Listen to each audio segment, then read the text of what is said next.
Hi, everyone, and welcome to the special simulcast of the Neil Haley Show and the Mitchell S. Carnes podcast with our host, Mitchell S. Carnes. Now, Mitchell, big announcement. You'll be running out to the streaming television network. Now you'll be available on Roku, Amazon Fire, Apple TV, and all that stuff. And that's another announcement to let your people know the Mitchell S. Carnes podcast will be on that starting as of next week. So we'll It's update your crazy. fans and all these different things and syndication for the Mitchell S. Carnes podcast. Well, Mitchell, I wanted to get the latest news from you. Go ahead and tell me.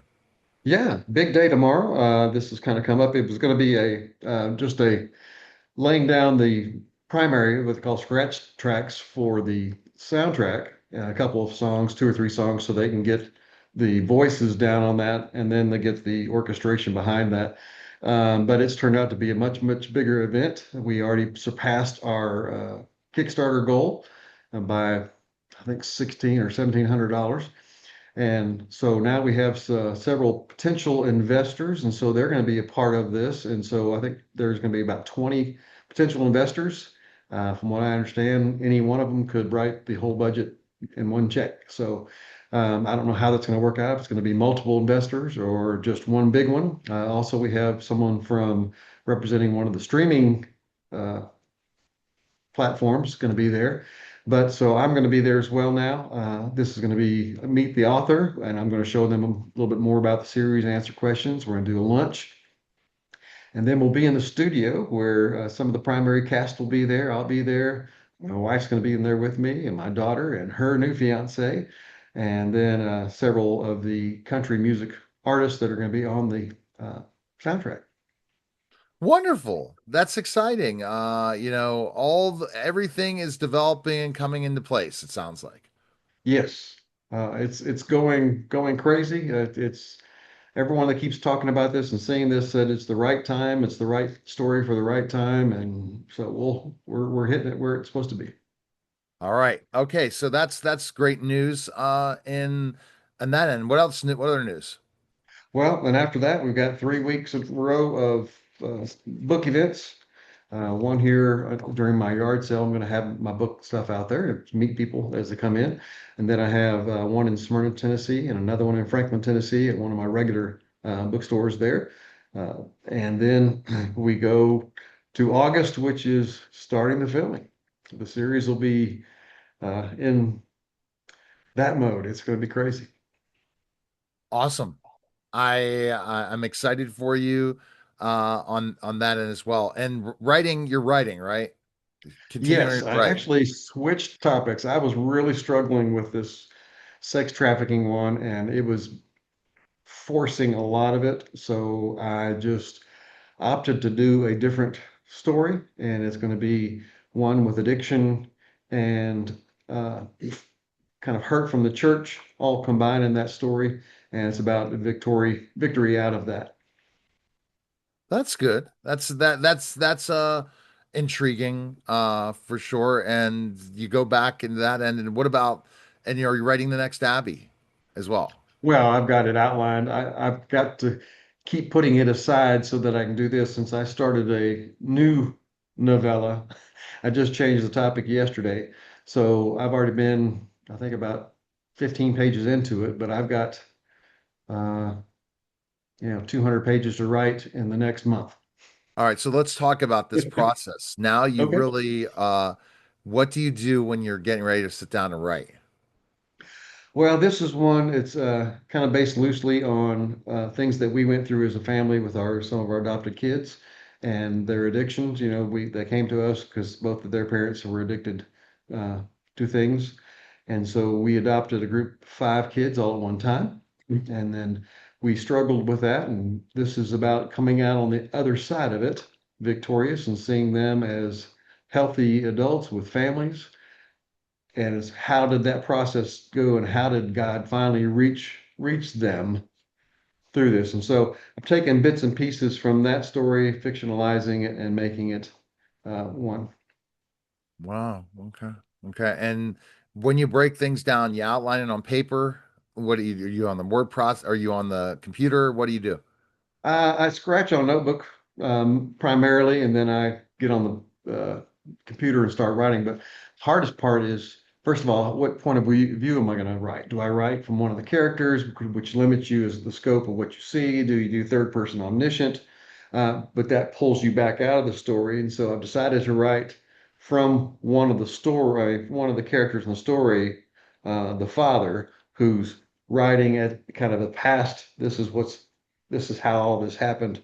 But he knows based on what they've told him. So he's telling those stories and making those you get to see it first action with those characters in there. And so then it's like, what event do I start with? Because you've got this is probably covering a 10-year span of time. And so where do you jump in the story and what uses as flashbacks and how do you condense that into one novella? No doubt. Okay. I am fascinated by this because I'm learning the process of building out agents to help writers. Okay. So I'm working on I have built a developmental editor.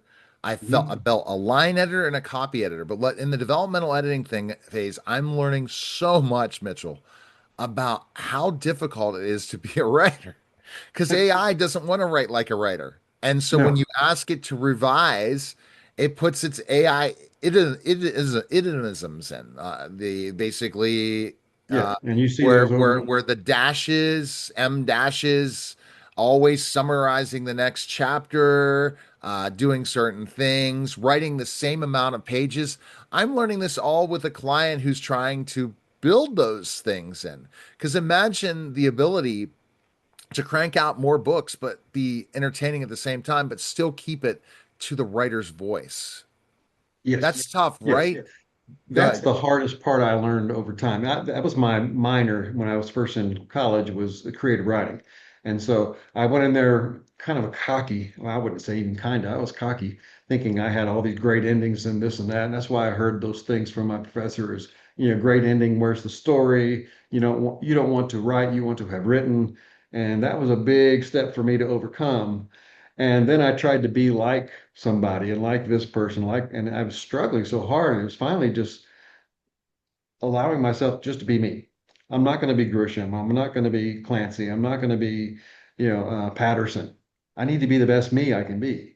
And I'm finding that people like that story and like that style. And so it's okay to be those struggles. And sometimes you got to just take the nose because you know that not everybody's going to want you. They want a style that's already popular and that's going to sell for them because basically the business is about money.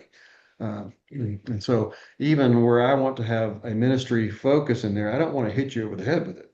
I want it to be in that story naturally and authentically, but it to be a part of the story. So you can have the entertainment on its level. And if you want to dig deeper, there's always something else to find. When you study writers, do you Mhm. study them? What Yes. do you see are the strengths as writers? What is the thing? Because if I'm captured, like I'm helping a client right now Mhm. write a memoir, and we've taken 28 to 30 different recordings and put them together, and thank goodness to AI putting all that together and then listening to it and going through and rereading it with him.